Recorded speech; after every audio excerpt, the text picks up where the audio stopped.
Hola, buenos días a todos. Bueno, envío este video como un plan alternativo porque estoy ahorita viajando y tengo algunas dificultades de conexión a internet. Igual pues espero estar conectado para el momento de la discusión, preguntas.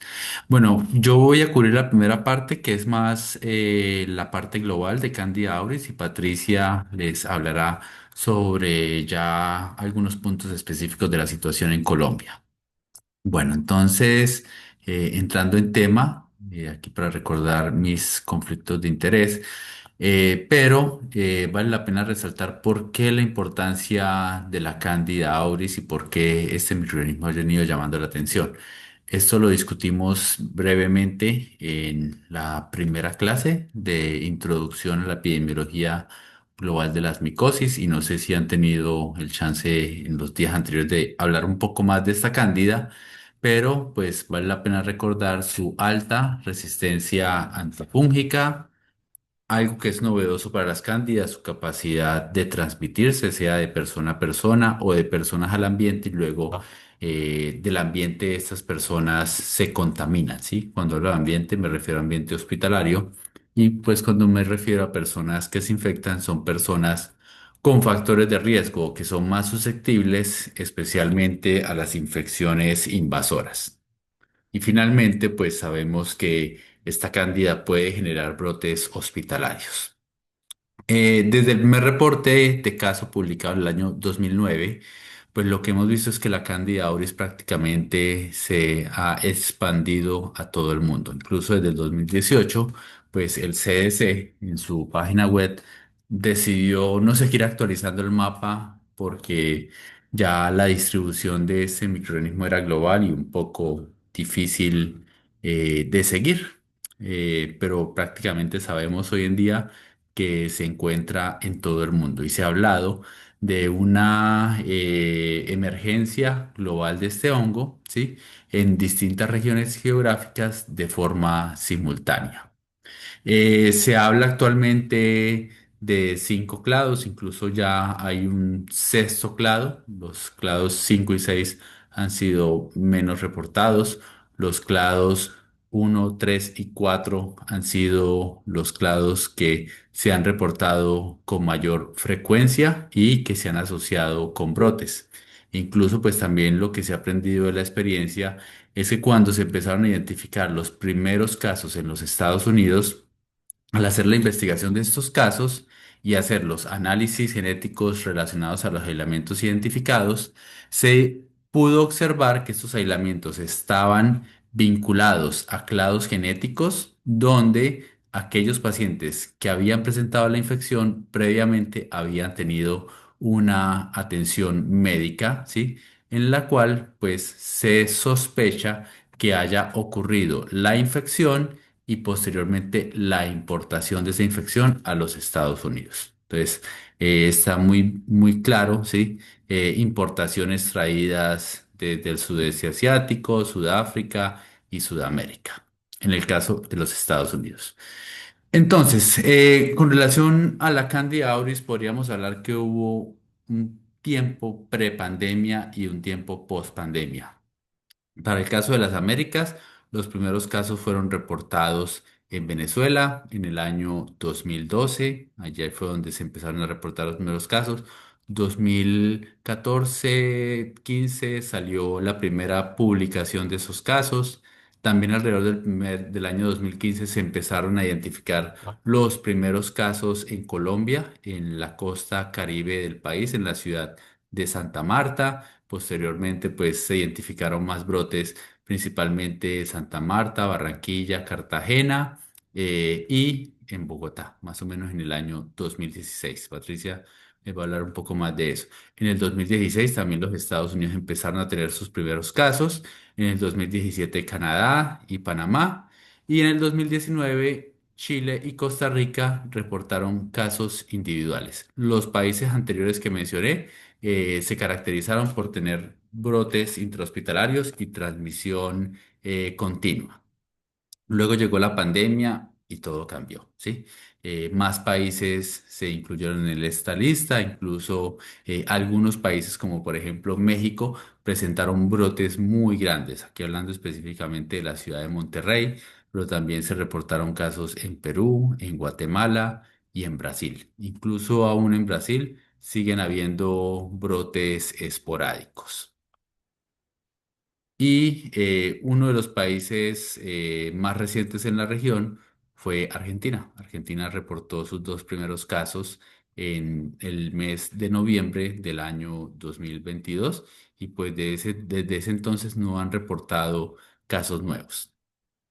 Bueno, uno de los principales problemas con esta cándida es su resistencia a los antifúngicos.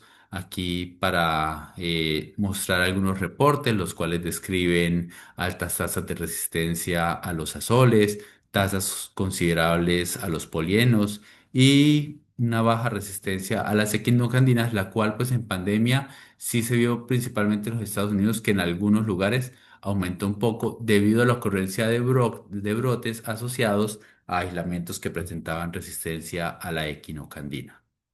En el caso de Venezuela, los reportes hechos con aislamientos recolectados entre los años 2002 y 2015, pues reportaron una alta resistencia a los azoles y también particularmente una alta resistencia a las equinocandinas. Después de eso, pues no sabemos cómo ha sido el comportamiento de esta resistencia. En Colombia, pues esos son reportes hasta el 2017. Patricia seguramente tendrá una información más actualizada, pero una de las características que se vio en su tiempo es que también en Colombia habían ciertas diferencias a la resistencia dependiendo de la ubicación geográfica del caso. En Panamá también reportes un poco ya de casi 10 años, 2016, donde, similar a Venezuela, una alta resistencia a los azoles, pero aquí sí se caracterizaron porque los aislamientos en su momento presentaban una baja resistencia a la equinocandina. Pero como les digo, esto fue hace 9 años atrás y Panamá no ha sacado reportes nuevos. Bueno, entonces... Hace 9 años, una de las dificultades principales con Candida auris era su identificación, ya que muchos de los sistemas no tenían esta cándida en sus bases de datos, motivo por el cual muchos aislamientos eran identificados de forma errónea, ¿sí? Principalmente sistemas muy comunes como el Bytec2 Compact, que se utiliza en la gran mayoría de los laboratorios, identificaban de forma errónea esta cándida como una cándida Hamuloni, ¿sí? Pero posteriormente, todos estos sistemas automatizados fueran basados en pruebas fenotípicas o fueran basados en espectrometría de masas, Malditov o en métodos moleculares, pues empezaron a actualizar sus bases de datos, de esta manera facilitando la identificación de la Candida auris, ¿sí? Hay que tener en cuenta que hay metodologías de identificación que son basadas en cultivo, donde es necesario hacer crecer el hongo y a partir de su crecimiento montar la identificación, sea una identificación fenotípica o una identificación a nivel molecular, si sea por proteómica o por análisis del DNA. El sistema Bytec2, pues como les comentaba, se ha actualizado, tiene muy buena capacidad de identificar los elementos principalmente del clado sudamericano, que es donde se encuentra la mayoría de los elementos de Colombia, pero puede aún tener identificaciones erróneas con los clados, con los elementos de los clados sudafricano y del sureste asiático. Y en el caso de los métodos de susceptibilidad, aún estos métodos de susceptibilidad dependen de metodologías basadas en cultivo. También se ha avanzado en sistemas para la detección de cándida mediante el uso de PCRs, las cuales no requieren de cultivo. Y eso en realidad ha sido algo bastante bueno. Aquí para resaltar algunos productos, antes OLM, ahora IMI, pues cuenta con una PCR para la detección de Candida auris directamente en sangre. No hay necesidad de hacer hemocultivo. Entonces esto reduce el tiempo de días a 45 minutos y adicionalmente a la detección directa de la Candida auris en la sangre, esta detección también se puede hacer directamente en hisopados de piel o de superficies ambientales. Así que le da a esta PCR un valor como una herramienta de tamizaje o también de investigación de brotes. El sistema BioFire o el BioRite, que seguramente muchos conocen, pues tiene la característica que dentro de su panel de septicemia incluye la Candida auris, ¿sí? Aunque es importante decir que esta metodología aún es dependiente de hemocultivo. Entonces se debe hacer el hemocultivo y una vez el hemocultivo da una señal de que está positivo, se toma parte del hemocultivo y se hace la PCR. Es una PCR que es rápida, pero lo que demora son los días que puede estar el hemocultivo en incubación. Bueno, con relación a la limpieza ambiental y la descolonización, esto es muy importante en Candida auris, ¿sí? En el año 2019, pues el panorama con la Candida auris empezó a cambiar porque antes de esa fecha, pues no sabíamos cómo se limpiaba, muchas prácticas de limpieza eran inadecuadas, se sabía muy bien que los amonios cuaternarios no son buenos para limpiar la Candida auris, antes ayudan a esparcirla en el ambiente hospitalario. Entonces se empezaron a hacer estudios para identificar qué productos eran más efectivos para eliminar esta Candida auris, ¿sí? Entonces, esos estudios empezaron a darnos conocimiento de cómo era mejor eliminar este microorganismo. Entonces, lo que se sabe es que los amonios cuaternarios no se recomiendan, ¿sí? Los que presentaron mejor actividad fueron aquellos basados en hipoclorito o en hidróxido peróxido de hidrógeno, ¿sí? Y que también algunas combinaciones podían ser bastante útiles, pero digamos que en general la recomendación va más direccionada hacia utilizar productos de limpieza, de desinfección basados en hipoclorito de sodio. Con relación a la descolonización, aún hay controversia, ¿cierto? Entonces, generalmente el uso de de la clorexidina, pues hay estudios in vitro que son prometedores, pero los estudios in vivo han sido variables, ¿sí? Se necesita una alta concentración y frecuencia para disminuir la carga fúngica de la piel, lo cual pues... Si se reduce la carga fúngica de la piel, se reduce el riesgo de transmisión, de contaminación, pero a su vez, el uso de clorexidina en altas concentraciones también puede generar daño de la piel y una posible entrada para la Candida auris en el torrente sanguíneo, ¿sí? No se sabe o no se recomienda la clorexidina para la decolonización de las fosas nasales, que es donde se sabe que puede también haber una alta carga de la Candida auris. Entonces, ya que su efectividad es controvertida, ¿sí? Algunos hospitales recomiendan, otros no, el uso de la clorexidina y pues actualmente el CDC aún no tiene guías claras para la decolonización. Digamos que esta parte sigue aún muy a criterio, ¿sí? De manejo de los comités de infecciones. Es importante pues ir a las fuentes, el CDC tiene una página muy completa sobre Candida auris, hay información del microorganismo que es muy útil desde la identificación, el tratamiento, la vigilancia epidemiológica. Es muy, muy bueno el material que CDC ha venido generando durante los últimos años. Bueno, entonces ya para ir cerrando mi presentación, una de las primeras cosas que hay que tener en cuenta es tener cuidado con los microorganismos o las especies que son raras, ¿sí? Muchas veces el sistema de identificación en el laboratorio se vuelve muy tecnificado, es el profesional del laboratorio que toma el aislamiento, lo mete en el equipo y espera que el equipo le arroje un resultado, pero no hace esa observación de ver esas colonias como son, si son parecidas a lo que el sistema de identificación está reportando, sea morfológicamente, sea fenotípicamente, sea con relación a sus patrones de resistencia o sencillamente esto que está nuevo, primera vez que acontece y luego a la semana acontece otro y luego a la semana acontece otro. Entonces es ahí donde se debe disparar las alertas, ¿sí? Cuando tenemos esos microorganismos que son raros o microorganismos que tienen patrones, ¿sí? De transmisión, de frecuencia, de resistencia, que son atípicos a lo que estamos acostumbrados a ver o a lo que reporta la literatura, ¿sí?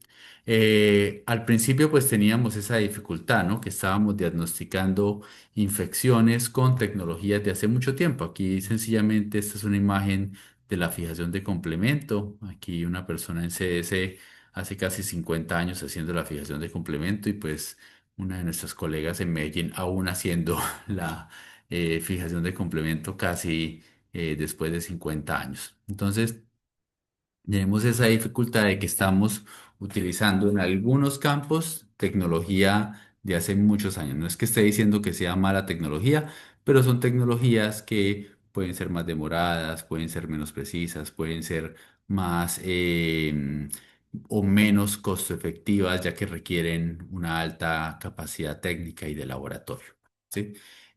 También es importante recordar que la Candida ahora nos traen a colación, ¿sí? La característica que hoy en día se habla de una salud o salud única, ¿cierto? Donde tenemos un componente tanto ambiental, animal y humano de la salud y que muchos de esos componentes pueden impactar en la selección de microorganismos. Entonces, un ejemplo, quiero traer a colación un caso que se presentó este año en el ISHAN, que fue el reporte de unos casos de Candida auris o Candidosima auris en la República Dominicana. Aquí pues fue el reporte de una infección en humanos y una infección en un delfín.